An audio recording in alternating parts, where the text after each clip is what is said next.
Hey everybody, Cindy Baker, ADHD productivity coach here, and I hope you're having a great week so far. Excuse me, happy Monday. I've got some tips for you and wanted to share those. These are tips for particularly for entrepreneurs who have ADHD, but it could be any professional that just struggles with those type of symptoms. So if you're jumping on live, you know the drill. Say hi in the chat. And if you are watching the replay, let me know that as well. Just put hashtag replay in the comments of whatever platform you're watching this on. And that'll let me know that you're interested in this type of content. So I did want to make an announcement. Let me pull my notes up here. Tomorrow, I am running a free workshop on how to thrive with ADHD. And let me make sure I'm telling you the right time that I have it advertised for 9:30. That's right. So it lasts about an hour and 15 minutes at the most. It's 9:30 a.m. Central. How to thrive with ADHD. So I'll put the link to register in the chat, but I would love to see you all on that workshop with me. And so let's dive in. Again, if you are watching live, let me know in the chat. And if you're watching the replay, let me know that as well. So you may not be able to tell this. Those of you who've met me in person know already, but I am only 5'1". So when you see me, I look really tall on video, right? Well, I'm only 5'1". I'm very short. So I have no problem like sitting in little small spaces.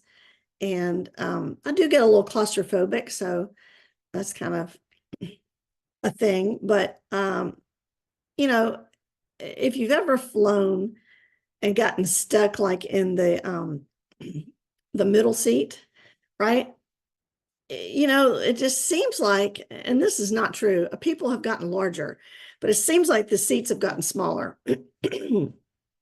So if you're an 8 foot tall person, you're going to have a lot of trouble squeezing into a row that's designed for a person of average height. So there's nothing wrong with being 8 foot tall. It just doesn't really work in that context very well. However, if you are playing basketball or maybe volleyball, being 8 foot tall could really be a benefit. So there are pros and cons to being tall, and there are pros and cons to having ADHD. You know, not all characteristics that deviate from the norm, right? Or, excuse me, sorry about my throat. They're not all afforded the same balanced perspective. And people who are neurodiverse, like I guess ADHDers, unfortunately, it's called a disability. You know, and that's the way society views it sometimes. But that's really shaped by the whole deficit approach that's taken by the medical field. Medical professionals tend to look at conditions like ADHD as problems that need to be fixed. But if you take a strength-based approach, like I do in my coaching program, that allows you, yes, you work on weaknesses, but you also consider the benefits of height or the benefits of ADHD, right? If you have a strength-based approach. Excuse me. I should have brought some water over here. Sorry about that. You know, it's kind of like, okay, you're a little different, you're a little taller, or okay, you have ADHD. But what are you good at? You know, and a lot of times we don't go there. We just talk about what we're not good at or why we're different from other people.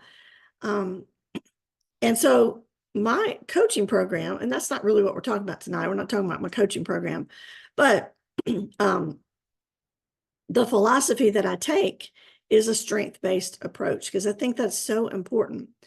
And if you're an entrepreneur or maybe you're an employee of a company, having people with ADHD can be a benefit. And many times these people can outperform their competitors. So I'm trying to think of an example. So let's say somebody's just resting and relaxing. Well, if you have ADHD and you're hyperactive, you're always looking for the next opportunity or working on the next project. And that's a good thing in the eyes of your boss, right? Because we're moving the ball faster. Along with hyperactivity, we have this sense of urgency. We work better with urgency. So we can kind of like hyper focus, they call it, intensely for long periods on projects that we're really interested in. And we can make important decisions quickly, all those kind of things, where other people might like get stalled or freeze. And if you're an entrepreneur, you have to make decisions all the time. And people with ADHD are good at handling large amounts of information and making those quick decisions. I don't know if you realize that, but there are a lot of benefits that come with being an entrepreneur in a unique work environment. Being an entrepreneur gives you autonomy and the ability to design your own work. And it's an environment that's characterized by a lot of uncertainty. So, when you're trying to create a new venture, that can be risky, but it attracts people who are okay with certain levels of risk, like an ADHD person. So when you find entrepreneurs that are hyperactive and impulsive on the spectrum, they're just more comfortable with risk, and their tolerance is higher, and their propensity is higher. And it could be that because they're just so optimistic about opportunities that they might not even see the risks. So there are some work habits that are helpful for ADHD people, whether you're an entrepreneur or other professional. You can kind of see it as a double-edged sword. If you have a high propensity for risk, and when it's working well for you, it makes you look like you're just this brave person, right? A visionary. But when it's not working for you, it makes you look like you aren't really thinking about things. You leap before you look, kind of. So learning how to emphasize the positives and lessen the negatives associated with the ADHD symptoms, that is super important to your success. And that's what we work on in my coaching, is not just the weaknesses, but also how to emphasize the strengths. And so I'm going to give you some tips just to develop some helpful work habits. Some of these already. Some might be a little different twist on something that you've heard before. So take what you will of this, and let me know in the chat which ones you resonate with. But the first one, it's kind of what we do anyway. Acknowledge your weaknesses. It's important, this strength-based approach, that's very important. But you also have to recognize that there are certain things that other people find easy and do well that you don't find easy and you don't do well. So you have to acknowledge that. You have to be humble about it. And you have to find people who compliment you in your areas of weakness. Now, the second tip is something I talk about all the time. I think I talked about it last week, and it's how you spend your time. You need to be very mindful of how you spend your work time. So you're not going to do the things that you don't like very well. And that sometimes leaves people feeling stuck, right? So instead of devoting time to projects that you're not interested in, find opportunities to be creative and interact with others that share your enthusiasm. Yes, you're going to have to do some things you don't like, but don't get stuck on those. Also find things that you can really get excited about. Vary the workday. That really helps. Another thing I talk about a lot is getting overcommitted in your schedule. Don't overcommit. You know, enthusiasm can prompt entrepreneurs to, you know, we're so creative. We just want to dive into new product. I mean, not products, projects. I can't talk. new projects, you know, new things that we're supposed to be doing. And we take on too much. We put more on our plate than we can really handle. Because we don't manage we don't estimate how much time something's going to take very accurately. So I would just caution you, you know, rein yourself in, focus on, you know, one project at a time. And if you're doing too much, you're going to burn out. If you take on a project that's too big for you, or you take on too many different projects, both of those things can cause you to burn out. So just take a step back, take a deep breath, look at your calendar realistically, not what you want to do or what you feel like other people want you to do, and you're trying to people please, but what is realistic? You know, don't overcommit. Okay, another tip, this is something that I talk about a lot in coaching, is how you receive information. You'll need to manage that. Our environment at work is really distracting a lot of times, even at home, because we get these messages all the time. You know, we get email, we get Instagram or whatever social media you're on. And you just need to set up a system to manage it. You know, one thing that I suggest is only open your email at times when you're prepared to respond, not just in between things because you don't want to do the next hard thing. So like, oh, I'll just check my email. You know, checking email constantly can become a way of procrastinating on things that are important. I suggest to my clients that they just check email at certain designated times, maybe 4 times a day, morning, lunchtime, at the end of work, and at the end of the day before you go to bed.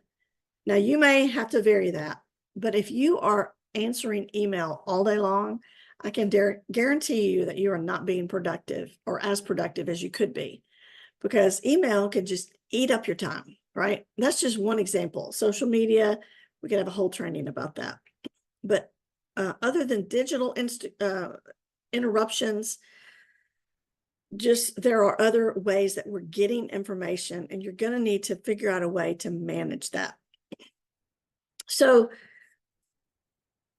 besides being interrupted, we lose our focus sometimes. We get distracted. So a good idea is to create cues to reestablish focus. You know, if you're an entrepreneur, you're probably always thinking of the next great idea. And so having team members who can signal when you're getting off task and when you're supposed to pay attention, that can be a tremendous asset. You can even get somebody in a meeting to give you some kind of hand signal, you know, a phrase or a sign, and that acts as a cue that you need to rein it in. You focus on the task at hand, you know. That's when you can't just go out and be blunt and say, hey, you need to focus, you know. But whatever you need to do, I put little sticky notes up sometimes that it says focus, Cindy, when I'm working on something where I think I'm going to get off track.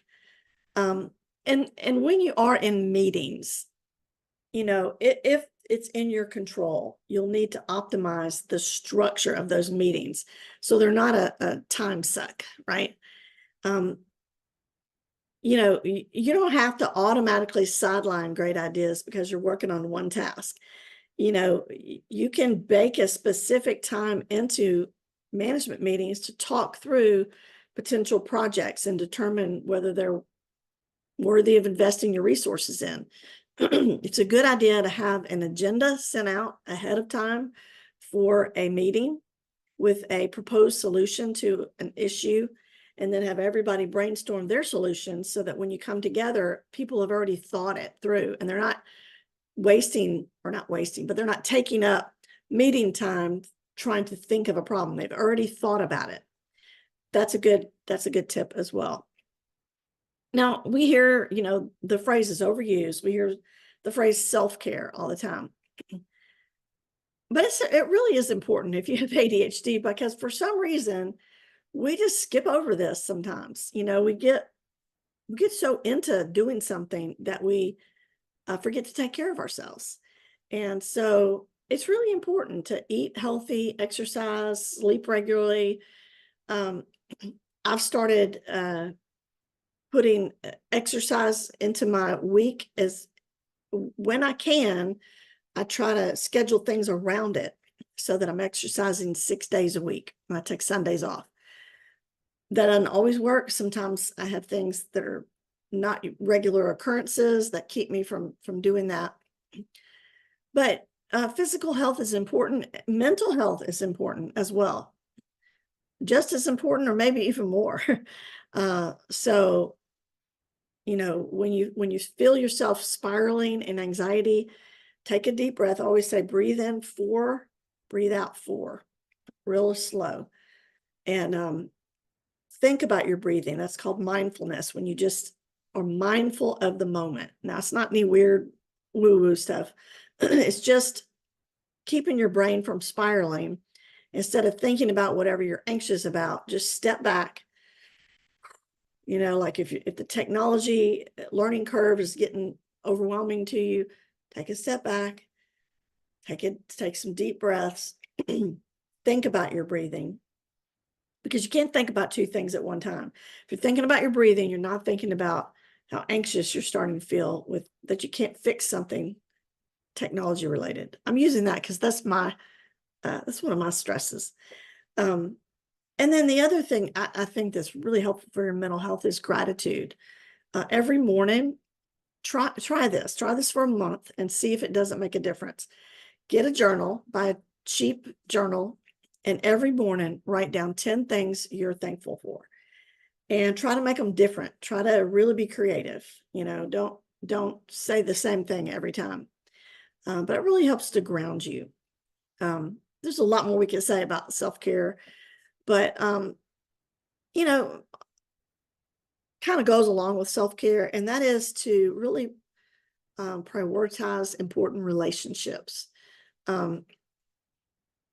Make sure you have a few key people who in your personal life and in your business too, but especially your personal life, who understand how your ADHD manifests, both positively and negatively. Now, they don't have to understand every little thing about it, but let's say you're getting fidgety in a meeting. They're not going to think that's weird because they're going to know you. That's important. I think that's one of the great things about my group coaching program is people are around other people who get them, and there's no shame in sharing things they're struggling with, which is awesome. But having somebody like that, they can help check impulses that may be unhealthy.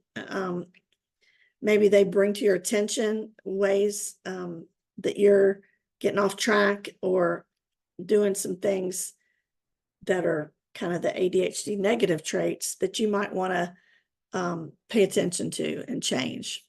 So there's a lot more tips, but these are just a few to kind of get you started. And again, if you're an entrepreneur with ADHD, you're in great company. Lots of us have ADHD. And I hope you have a great Monday. Listen, if you're in my Focus and Flow group, you also get Winning Wednesdays. So if you want to know more about that, message me and just say Focus and Flow. Focus and Flow. It's just a paid group. It's not expensive. There's no contract. And you get live Q&A. You get Winning Wednesdays and some other perks. So don't forget, I do have a free workshop tomorrow at 9:30 a.m. Central. That's 10:30 Eastern, 7:30 Pacific. And I really have no idea what it is Mountain Time. Does anybody live in Mountain Time? I don't know. But anyway, I just don't hear about it that much. So have a great week. Remember, you're awesome. I believe in you, and have a very productive Monday.